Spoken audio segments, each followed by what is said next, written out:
Donde hoy se alzan rascacielos y bulliciosas ciudades, nuestros antepasados perseguían manadas de mamuts a través de extensas estepas heladas.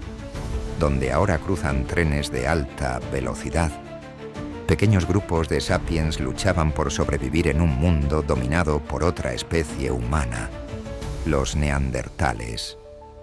Esta es la historia de cómo un continente salvaje se transformó en la cuna de la civilización occidental. Un relato de supervivencia, innovación y poder que comenzó en las profundidades de la última edad de hielo. Pero para entender la Europa que conocemos hoy, debemos regresar al principio, al momento en que todo comenzó. Esto es Europa, un continente donde los imperios se alzaron y cayeron. Y esto es Quiroquisia, un asentamiento que cambiaría el modo de vida de los europeos para siempre. Con algo tan simple como indispensable, la agricultura. Los habitantes de esta antigua ciudad pasaban sus días cultivando alimentos.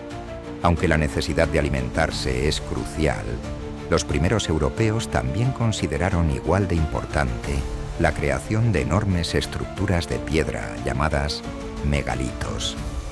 En la actual Salisbury, Reino Unido, se encuentra el magnífico Stonehenge, una estructura que fue en su día el centro de la civilización.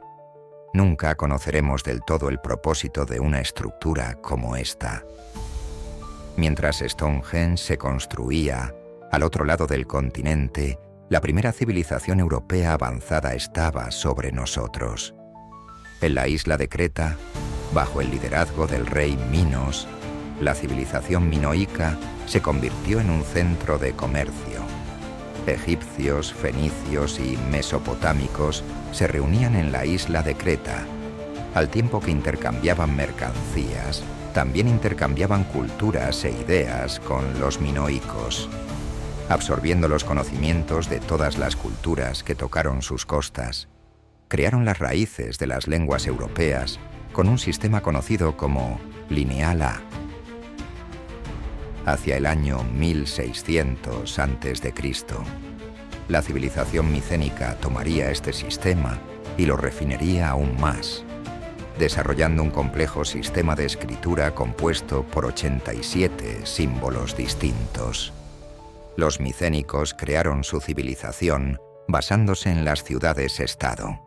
Cada ciudad estaba gobernada por un rey guerrero, conocido como Wanax, que controlaba los territorios circundantes y mantenía una sociedad jerarquizada. No estaban unificadas bajo un único estado micénico. Sin embargo, existían como entidades separadas, cada una con una élite gobernante y sistemas administrativos, creando ciudades y estados influyentes, como Micenas con sus enormes murallas ciclópeas, Pilos con su increíble palacio del rey Néstor y Esparta con su impresionante ejército. Cada una de estas ciudades y estados funcionaría de forma independiente hasta que estallara el conflicto, mientras, en la actual Turquía, se alzaba la ciudad de Troya. Al igual que sus homólogas micénicas, era una ciudad-estado independiente que gobernaba a su pueblo sin la ayuda de ninguna civilización mayor, hasta el inicio de la guerra de Troya. Alrededor de los siglos XIII y XII, el príncipe de Troya, París, fue invitado a los reinos de Esparta en misión diplomática por el rey Menelao.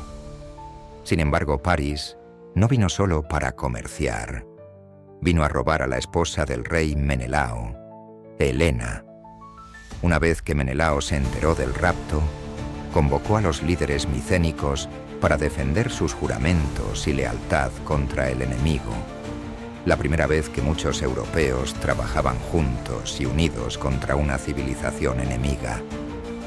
Al llegar a Troya, los griegos asediaron la ciudad durante 10 años. Las defensas troyanas resistieron el ataque micénico. Los micénicos idearon un plan para infiltrarse en Troya utilizando un caballo de madera, el famoso caballo de Troya. Construyeron una enorme estructura de madera y escondieron en su interior a un selecto grupo de guerreros. El resto de la flota micénica fingió zarpar, dejando el caballo como aparente trofeo de victoria. Los troyanos, ignorantes de la treta micénica, llevaron el caballo al interior de las murallas de Troya. Esa noche, los guerreros griegos emergieron del caballo, abrieron las puertas de la ciudad y permitieron que las fuerzas griegas que regresaban entraran en Troya. La ciudad fue saqueada y sus habitantes asesinados o esclavizados, haciéndoles pensar a los griegos que las distintas ciudades-estado de Grecia podían trabajar juntas en una especie de unión contra un mal colectivo. Sin embargo, las ciudades-estado micénicas empezarían a decaer poco después de la supuesta guerra de Troya, debido a los conflictos internos y a los ataques ocasionales de los misteriosos pueblos del mar, con los micénicos fuera del camino hacia el 1100 a.C. Los guerreros navales de los fenicios empezaron a establecer colonias por todo el continente. Su capital, Tiro, se encontraba en el actual Líbano, frente a Europa, en el lado oriental del Mediterráneo. Desde esta posición, podían enviar sus fuerzas navales para establecer colonias por toda Europa, desde Málaga y Gadeer en España, hasta Modia y Lilibium en Sicilia. Gracias a su extensa red comercial, su alfabeto de 22 letras se extendió por todo el mundo europeo. En el año 800 a.C., el continente griego estaba a oscuras. El sistema de escritura de la línea B estaba totalmente inactivo. La alfabetización estaba en vías de desaparición y las invasiones no cesaban. Sin embargo, en la actual Austria se encontraban los celtas y surgió la cultura Hallstatt. Durante esta época se generalizó el uso del hierro, un metal superior y más accesible que el bronce, dándoles ventaja a los celtas en la guerra, la agricultura y la artesanía en toda Europa. El comercio fue fundamental durante este periodo, en el que los celtas establecieron amplias redes europeas. La cultura de Hallstatt era un centro de intercambio de bienes, ideas e influencias culturales. Los celtas interactuaban con las culturas vecinas a través de estas redes, incluidos los incipientes griegos y los etruscos. Al principio, los etruscos no eran más que un pequeño grupo de inmigrantes procedentes de Lidia y Asia Menor que se aventuraron a llegar a Italia continental. Mientras los griegos luchaban, los etruscos lograron afianzarse y crearon las fuertes ciudades-estado de Bae, Tarquinia y Cerveteri. Aunque en Grecia, las ciudades-estado no eran más que pequeñas polis. Inicialmente, el término polis se refería a una zona fortificada o ciudadela que ofrecía protección en tiempos de guerra. Debido a la relativa seguridad de estas estructuras, la gente acudía a ellas y establecía comunidades y centros comerciales.